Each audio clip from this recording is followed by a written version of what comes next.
Hello everyone, my name is Ajisha Fekabil and I'm here to address the lot of questions I've gotten on grains and farms. I'd like to state by saying grains and farms is not typically just an agricultural name. The word green means land and the word farms means agro.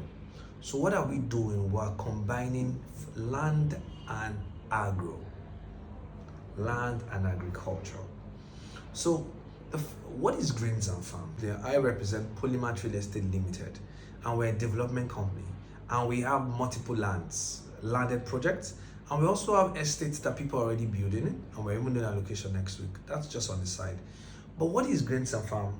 Grains and Farm is an estates agro initiative that combines the value of owning a property, a good landed property, and also benefiting from agriculture. What does that mean?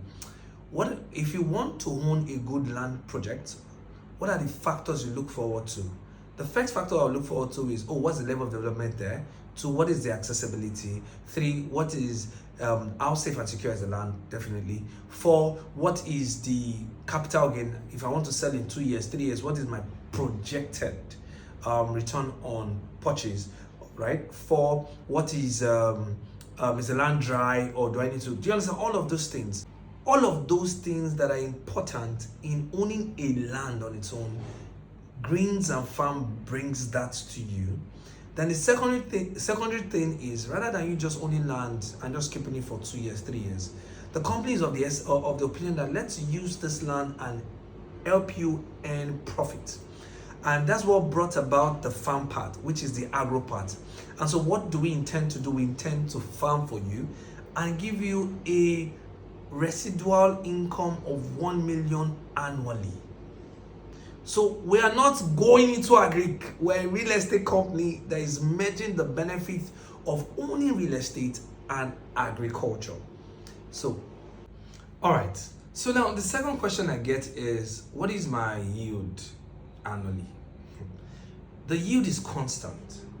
Now, I'm not a fan of discussing other people's business model, but if we are to address business model, they'll tell you we have a projected returns of about 8 to 9 million. Because of projected means it's not fixed. It means it can be changed, but this is what you should look forward to. But unlike those business model, our business model is very different. We're giving you 1 million annually for 3 years.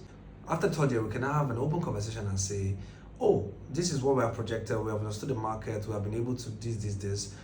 We would like to give you so and so amount annually. If you decide to, fine. If you say you want to manage it yourself, fine. So it's an open conversation. We are updating you. You are seeing what we are doing. Now, so the next question is, okay, so if you are to give me 1 million annually, when do I now start, and when do my 1 million start counting? Just like so once you finish paying for your land and other fees, immediately your cost, your return of purchase, or your return on profits, or your payback profit of 1 million naira starts reading. So if, for instance, Mrs. Mayowa buys a property on the 1st of June, finish paying for all the property on the 1st of June 2026, on the 1st of June 2027, she's expected to receive a return of 1 million naira. That's what we do. Now, the third thing is, how long have you guys been into farming?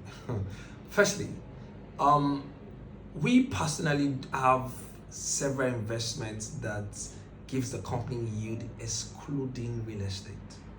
That's very important. And one of them is farming, crop farming and animal husbandry. So the difference here is that we're not the one necessarily doing the planting the suckers, doing the farm preparation, doing the irrigation. We're not necessarily one handling the management of the farm. So what did we do? We're consulting with about 3 companies, right? 3 companies and 1 individual is going to be managing it. So we have a farm manager and we are consulting with 3 companies who are giving us the best advice. They are the one who advised us to do plantain. So now the difference is that we're not venturing on multiple crops, not because we cannot say or sell multiple crops, but we are focused on achieving on the crop. Now, what are we planting? We're planting plantain. And planting, the first year is the stressful year of planting. You do the suckers, you ensure that there's water because plantain likes water. We ensure that there's water so that we can be definitely, that's why we're doing irrigation, so we can have plantain off season and on season, right? Definitely manure, pest control. Those are what we're doing. So that's the management of the farm, right? Of the plantain farm. The next question I've had is so just to clarify, we are selling the land and we have management companies who are managing the produce, the plantain, and they are also, we have a farm manager who also manages for us. So we are having full hand information, and so that's why we can always give a report weekly, bi-weekly, or monthly. So the next question is why planting, right? So we're planting because it has had a consistent rise of demand. Let me ask you a simple question. How many hotels will you enter that don't have plantain? So plantain flour. Plantain can be used for plantain flour, for boli. It can be roasted, it can be boiled, it can be used for dodo fried, it can be used for chips, it can be used for different things, right? So plantain is a very, very important produce, right? So plantain is a need, especially for people that process plantain. For people with diabetes and other similar conditions, it's said that plantain is the best for them to eat in terms of flour. So plantain is a need have. The next question is, okay, so if we produce, if we harvest, what is the problem with marketing, or how do you intend to market? Now, one of the things about this is, let me tell you a secret. If we have 50 acres of plantain now, we already have off-takers.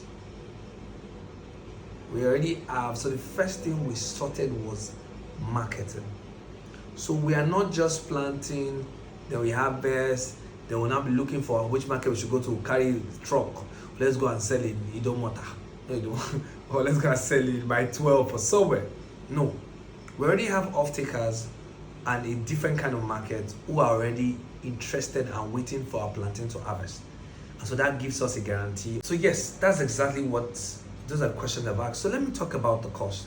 So the cost of the land, owning the land or a plantation land is about 3.8 million naira. 3.8 million naira to own the land there. Now don't forget, this land is very close to Southwestern University, Tashola University, Ekpe Toll Gate. Then if you are coming from the mainland, now these are people coming from the highland, Ekpe Toll Gate, Tashola, Southwestern University, you just drive straight, opposite Southwestern University or adjacent is Odobolu, just drive straight down, built up community, you get to the farm. But if you come from the mainland, you have to go through Shagamu, right? So from Shagamu, Babcock, from Babcock straight down, you have to Odobolu.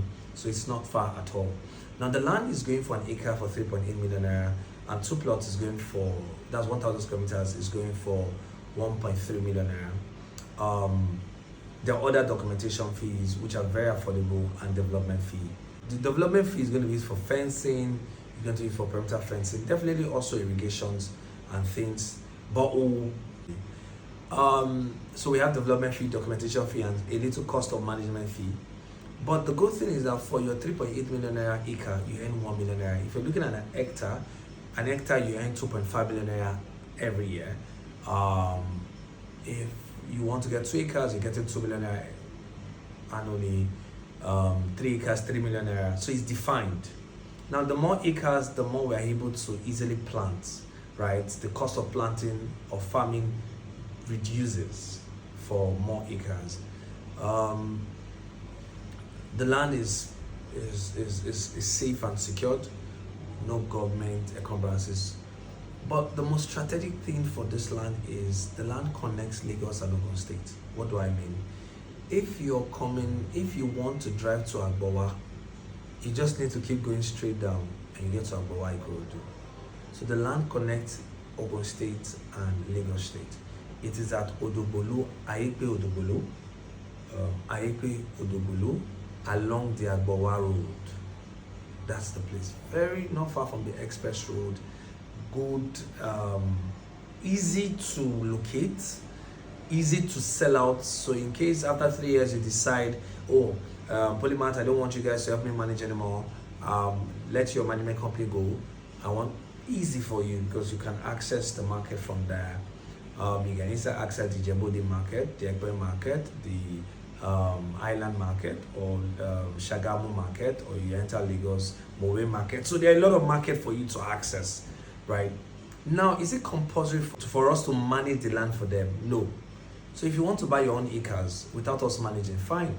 So I want to buy 10 acres. I don't want any form of management from you guys. Fine. We'll do that. We'll carve out your land for you. If you need our assistance anytime, we'll let you know. We can assist you. But you have the tendency of buying your land on your own.